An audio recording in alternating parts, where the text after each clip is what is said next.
going. I mean, like you said, we'd get overwhelmed with details. We just need a feeling of how it's going. Right. And I could see that in your eyes and in your voice. It was a gift that you gave us. Good. Well, I appreciate that. And that kind of continues to reinforce my need to do that. Right. Which is really good. The process continues, though. Certainly. Every day.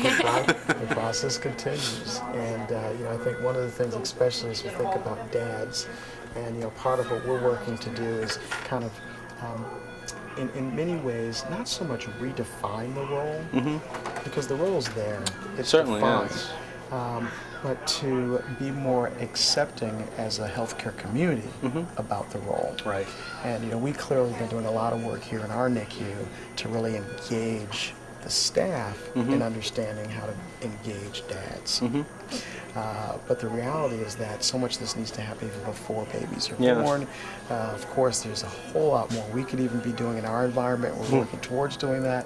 But it's really, this is one of these processes where the more you can really engage us in understanding how to be fathers and understand the value of that, because these guys don't come with a manual, and we all have our own experiences being sons. Right. Which there's some parts of that we don't want to make sure that we don't want to repeat. There's some parts that we really want to make sure we repeat. I think I was pretty fortunate in that regard, growing up as a very young child and having that involvement from your father. So I know the importance of it, and it's still something that resonates today, and that I remember certain times and the feelings that go along with that. So just that alone, makes me realize how important it is to do the same thing and give him the same feelings later on in life when he thinks back of the earliest time he can remember, and that's, I would imagine for a lot of people, that's either going to cause you a good feeling or a bad feeling. Not really much middle ground. So it's very, very true. You want to make sure you have the good feeling when that time comes. And you reevaluate that at every stage. Because one thing, fortunately, you didn't have an experience of being in an isolette with your dad looking at you. No. I was in one, but I don't remember it. Okay. But if you were, if your dad remembered, there's elements of the relationship that would be formed by that, and it will be. I mean, your relationship. This is part of the relationship that you're developing, and this will be part of the story that both he'll tell and you'll tell. But the interesting thing is how this continues to change. Where I find myself looking at my 2-year-old now, and now there's things about the way I was raised that I think a lot more about. Sure. One of 5 kids, father from the West Indies, immigrant, focused on education. He's got 5 kids, and between us, we've got like 12 advanced degrees. It's wonderful. Is that normal? I don't think so. And I'm not sure I want to push my guy that hard. But it's funny, you see that more nowadays from immigrants that have come from other countries, and you probably see it less from people that have been here for generations. Yeah. But there's probably not too much for balance. But Right, exactly. As dads, that we'll find ourselves trying to really work out. And even things about the way we play with kids. It's always fun. I watch the way my wife interacts with Mark compared to the way I do. I were in the house and I'm rolling around the ground with him, throwing up in the air, and we're roughhousing, but he needs that. Exactly. They need both. They need both sides of it. They need mom saying, be careful. And they need dad saying, don't worry about it. Climb a little higher, you'll be okay. And the balance there is so important.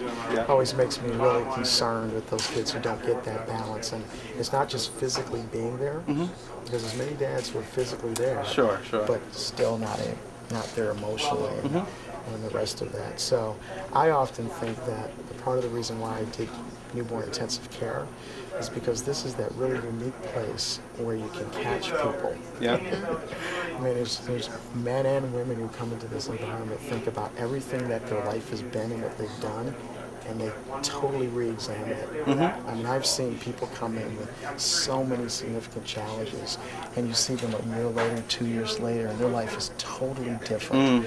And I think part of it is they spend their time, especially in an intensive care unit, because this makes it clear that you can't take this for granted. No, right. We struggle sometimes with our friends, and you know, and you might find this as well, is that several of my friends who had kids around the same time and they didn't spend time in the NICU kind of look at us and say, what do you mean you're not going to go on vacation without him? So you don't understand where you come from. Yeah. It's like, we had to leave him in the unit and be without him. So the idea of going on vacation and leaving him for 2 weeks just a computer.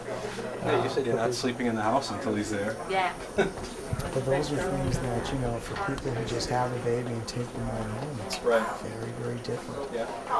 So I think this in itself allows us just to think much differently about our roles as parents. And you think of what he's going through every minute, every hour, what he's trying to do, and kind of what he's been up against from the beginning, and it just kind of causes you to reevaluate a lot of different things and It sure put does. them in their proper place. It sure does. So I like to think that it makes us better dads.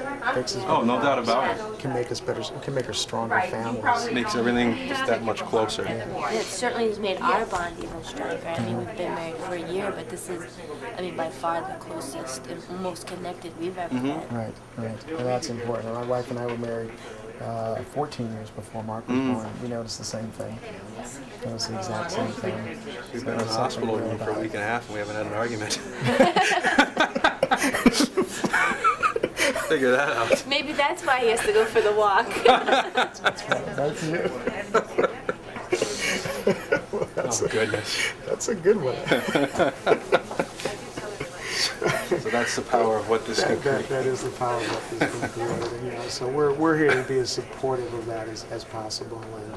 And everybody definitely has been. One of the things that we've been really focused on here is, we've got the high tech, but really push our team here to be as high touch as possible.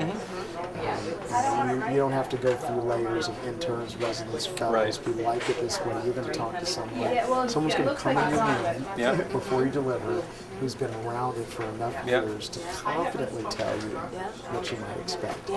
Definitely. That's very, very different than an environment where you're talking to someone who's a couple years out of medical school and to trying to sort this out. So, we really pride ourselves on the ability to do that here. Yeah, I said that to somebody outside today. I said, just talking about our experience here and how great it's been, and they have the level 3 NICU and everything, and that's great, but it hasn't really been so much about kind of all the technology and the machines that they have. It's really been about the people that have worked with us and helped us through all this. Well, we're gonna engage you once you get through this process, because we've got a good group of dads right now that are trying to work with us to redefine how we do what we do in supporting dads and getting dads off on the right foot to become fathers. And they've been great. And what's interesting, we put this group together before I even had a premature baby. So it's amazing how these things work. But it really is. I think it's a wonderful vehicle for us to even have dads who are available to talk to other dads when they're in this environment. We find that doesn't work as well, just because the way dads are. They sit around and don't talk. Well, you can't even get them to sit around unless it's around football or not, but maybe that's the idea. A mock baby drafts, that way. Maybe that's it. We need to talk our system into having one of the nice box seats or something at the Celtics, There you go. so we can take our dads there, and we'll probably we'll talk. We'll talk about basketball and lead to other conversation, but. We're just a little different in terms of that, but we still need those outlets, and that's the important part of that. Even though we bottle those feelings up inside, just as you express, it's not good. Right, exactly. And we know it's not good. It's not always a good thing. But we struggle with how to get those out. So again, do remember I've been there, so you can always reach out to me. Thank you. We look forward to continue to see him do that. Us too. Look forward to that day we'll see you at the reunion. Right. But it will be over. All right.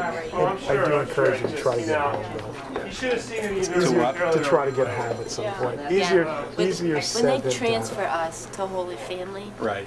then I'll go home. I Right. have to set up this nursery. Yeah. I don't have anything yet. Yeah.